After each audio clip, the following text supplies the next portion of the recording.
प्रचार कितना भी ज्यादा हो और कितना भी बढ़िया हो, लेकिन विचार बढ़िया नहीं है तो प्रचार व्यर्थ हो जाता है। लेकिन अगर विचार अच्छा है और प्रचार बिल्कुल भी ना हो तो विचार की अच्छाई से प्रचार अपने आप हो जाता है। जिंदगी प्रचार में नहीं विचार में बनाओ। अच्छा, विचार किसी ने किया? हाँ, कपिमन कीन विचार दीन मुद्रिका डारी। तो हनुमान जी जो भी काम करते हैं पहले विचार करते, फिर राम जी का प्रचार करते। पहले विचार करते हैं फिर प्रचार करते हैं, और हम लोग पहले ही प्रचार ठोक दे। अभी हम ये बात हमें याद आ गई, बोलना तो नहीं चाहिए पर टीवी वालों से कहेंगे कि ये काट करके सब तक भेज दो। कई लोग बागेश्वर धाम के नाम का झूठा प्रचार कर देते हैं। बागेश्वर गुरु जी की यहाँ दरबार लगने जा रहा, यहाँ कथा, अपने ही मन से बैनर बना करके झूठा प्रचार कर देते हैं। हमें पता भी नहीं है कि जाना कि नहीं जाना, और झूठ मूठ का बनाकर प्रचार कर देते हैं। बड़ा दुख होता है। फिर क्या करते हैं कि वो लोग दान उगाते हैं, रुपया उगाते हैं, और बेचारे बागेश्वर धाम के जुड़े हुए लोग श्रद्धावश दे देते हैं कि गुरु जी आएंगे तो क्या बिगड़ेगा। हमारी प्रार्थना है, हमने आज तक कोई भी आयोजन ऐसा किसी को नहीं दिया जिनको ये अनुमति दी हो कि तुम दान उगाना। कोई दे दे तो ले लेना, बाकी हमारी कथाओं में ये बिल्कुल छूट नहीं है कि किसी भी प्रकार का दान उगाया जाए या रसीद काटी जाए। कथा ही ना करवाएं तो अच्छा है, लेकिन हमारी कथा बिकाऊ नहीं है। इसलिए हमारी प्रार्थना है भारत के लोगों से, हमारे नाम पर चाहे कोई महात्मा बनकर आवे या बागेश्वर धाम का शिष्य बनकर आवे, सेवादार बनकर आवे, हमारी प्रार्थना है कुछ भी देने की आवश्यकता नहीं। आप जो हमें प्यार दे रहे हैं ना, जो आशीर्वाद दे रहे हैं, आपको देना ही हो ना कुछ, तो एक माला राम नाम की भजन कर लेना बस, इससे बड़ा कुछ नहीं। हाँ, आपके मन में कोई ऐसी श्रद्धा जाग रही है तो बागेश्वर धाम का ऑफिशियली अकाउंट है जिस पर आप कैंसर, कन्या विवाह, भंडारा, वो विषय अलग है, आपकी श्रद्धा है, आपको लग रहा। लेकिन आयोजन के नाम पर, पास के नाम पर, बैठने के नाम पर, मिलने के नाम पर या कार्ड बनाने के नाम पर आज तक हमारी तरफ से किसी को ये छूट नहीं है, और जब तक हमारे तन में प्राण रहेंगे तब तक ये किसी को छूट भी नहीं मिलेगी। क्योंकि भगवान की कृपा बिकाऊ नहीं है, सहज होती है। जो लूट ले सो लूट ले, ये तो लूटने की बात, पाने की नहीं। भगवान की कृपा या भगवान की कथा सुनने का विषय नहीं हमारा है, लूटने का विषय। कोई आए और लूट ले जाए, जितना बने बटोर ले मोती, जितना बने उतनी कथा बटोर ले, उठा ले, जितना उससे बने विचार को कथा से उठा ले, जितना तुमसे बने उतनी हमारी बातों को लूट के ले जाओ। और कुछ लूटो या ना लूटो, लूट सको तो लूटो, राम नाम की लूट है। तो हमारी प्रार्थना है। और दूसरी प्रार्थना, और आज सुबह एक माता जी कह रही थी हमें बड़ा आत्म दुख हुआ है। पहली बार सुबह हम 7 बजे तक जागते रहे, वही मिलने जुलने को लेकर के सबसे मिलते रहे। सुबह 7 बजे कोई माता जी कह दी बड़ी जोर जोर से, तो हमारी नींद खुल गई। सो गए थे हल्का हल्का, हमने सोचा 1-2 घंटे सो लें, कथा में जाना है, लेट हो जाएंगे वरना। जैसे ही लेटे सोई, एक माता जी बड़ी जोर जोर से चिल्लाई, अपने अपने लोगों से मिल लिया है, बड़े बड़े आदमी से मिल लिया है। हमें बड़ा दुख लगा कि जो 11 साल की हमारी मेहनत है, माता जी ने एक शब्द कह के खाक में मिला दी। ना तो हमारा कोई अपना है, ना हमारी नज़र में कोई अमीर है। बागेश्वर पीठ वो पीठ है जहां कोई भेदभाव नहीं है। हाँ, आयोजक की एक व्यवस्था है, वो हमारी मजबूरी है, क्योंकि जो आयोजन करवा रहा उससे मिलने की और यजमानों से मिलने की हमारी मजबूरी है, क्योंकि वो करवा ही इसीलिए रहा कि गुरुजी के निकट पहुंचकर सानिध्य मिल जाए। इसीलिए हमारी प्रार्थना है कि इन बातों से सर्वथा बचना है। लोग क्या कह रहे, हम लोगों को पहले विचार करना चाहिए, बाद में प्रचार करना चाहिए।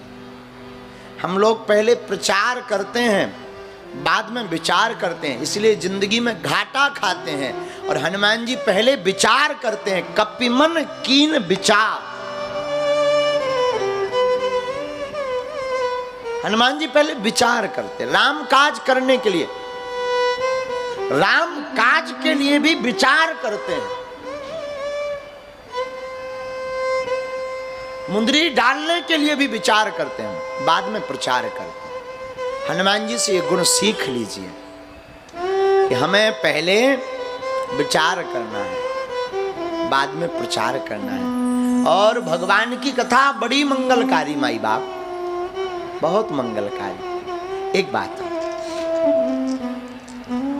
बाबा, अगर जिंदगी में मनुष्य विचार ना करे तो गिरधर की कुंडली जो कुंडलियां उन्होंने लिखी है, बिना विचारे जो करे सो पाछे पछताए, काम बिगाड़े आपनो जग में होत हसाए, जग में होत हसाए चित्त में चैन न पावे, खान पान सम्मान राग रंग मनई न भावे, कहीं गिरधर कबीराए दुख कछु टरत न टारे, खटकत हैं जिय माह किए जो बिना विचारे।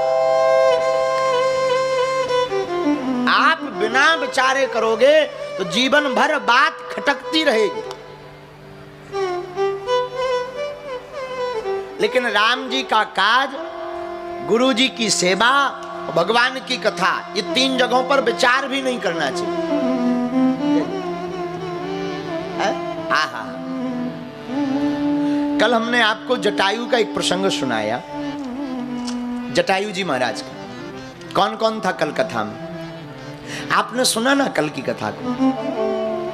अब हम आपको उसी से संबंधित एक बात और आज बोलते हैं। भागवत में भी एक हुए भीष्म पितामह, और रामचरितमानस में जटायु जी महाराज जी, दोनों को भगवान की प्राप्ति हुई, भगवान का सानिध्य मिला। लेकिन दोनों में, भीष्म जी में भी सामर्थ्य था, जटायु में कोई सामर्थ्यता नहीं। भीष्म जी की सामर्थ्यता है कि उनको इच्छा मृत्यु का वरदान है, जटायु उनकी कोई सामर्थ्यता नहीं। लेकिन दोनों में आप अंतर देखें तो भीष्म पितामह के पास सामर्थ्यता होते हुए भी नहीं लड़े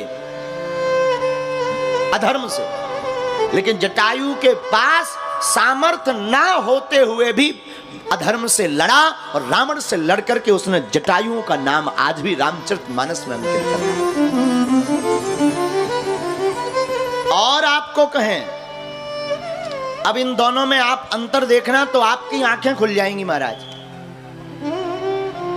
हम आपको 7 अंतर बताते हैं भीष्म पितामह और जटायु जी में। जटायु जी भी मरे, भीष्म पितामह भी मरे, दोनों की मृत्यु हुई। लेकिन दोनों की मृत्यु में अंतर है। भीष्म पितामह की मृत्यु बाणों की सैया मिली, लेकिन जटायु जी की मृत्यु राम जी की गोद में हुई है। आपके पास अगर भगवान के काज करने का भाव है, संकल्प है, तो आपको भी राम जी की गोद प्राप्त हो जाएगी। दूसरा अंतर सुनिए, भीष्म पितामह को मरते दम तक सरसैया का कष्ट रहा, दुख रहा, पीड़ा रही। लेकिन श्री जटायु जी महाराज को कष्ट तो था पंख कटने पर रघुनाथ जी ने अपने हाथों को फेर करके कष्ट को दूर कर दिया। अब तीसरा अंतर सुनिए, जब भीष्म पितामह के पास भगवान दर्शन देने गए तो भगवान रथ पर चलकर गए। युधिष्ठिर जी, 5 पांडव, अर्जुन और भगवान भीष्म पितामह के पास भगवान रथ पर चलकर गए, लेकिन जटायु के पास भगवान पैदल चलकर गए। क्यों? क्योंकि ये भक्त है, ये अधर्म के खिलाफ लड़ा। महाराज जी चौथा कारण अंतर सुनिएगा। भीष्म पितामह जी ने भगवान को पूजा, राम जी भीष्म पितामह जी के, ठाकुर जी भीष्म पितामह जी के पूज्य बने, लेकिन रामचरितमानस में जटायु जी के भगवान पूजक बने। और पांचवा अंतर बड़ा अद्भुत है। भीष्म पितामह जी को ठाकुर जी ने निहारा, लेकिन जटायु जी को ठाकुर जी रघुनाथ जी ने निहारा नहीं है, निहारा भर नहीं। आप देखेंगे जब भागवत पढ़ेंगे तो भीष्म पितामह जी को हाथ नहीं लगाया भगवान ने, स्पर्श नहीं किया।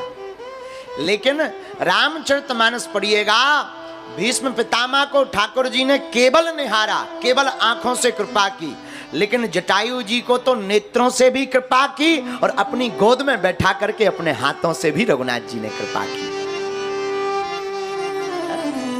छठवां अंतर सुनिए। छठवां अंतर है, ठाकुर जी ने श्री भीष्म पितामह जी का अर्घ पाया, लेकिन जटायु जी का भगवान ने अर्घ नहीं पाया। अपने नेत्रों से नीर बहा करके जटायु जी को अर्घ दिया है। और सातवां और अंतिम अंतर बड़ा प्यारा है महाराज। भीष्म पितामह की अंत्येष्टि के लिए, मृत्यु के लिए, जब मृत्यु हो गई, शरीर को जलाना था, तो भीष्म पितामह की अंत्येष्टि के लिए ठाकुर जी ने अपने हाथों से नहीं की, युधिष्ठिर जी से करवाई। लेकिन जब जटायु जी का प्राणांत हो गया तो लक्ष्मण जी से अंत्येष्टि नहीं करवाई, अपने हाथों से स्वयं रघुनाथ जी ने जटायु जी की अंत्येष्टि की। माई बाप, इससे सिद्ध होता है कि अगर आप ठाकुर जी के अनुरक्त रहेंगे, ठाकुर जी के नजदीक रहेंगे, ठाकुर जी के लिए, धर्म के लिए लड़ेंगे, तो भगवान आपके लिए भी लड़ेंगे और आपके लिए भी अड़ेंगे।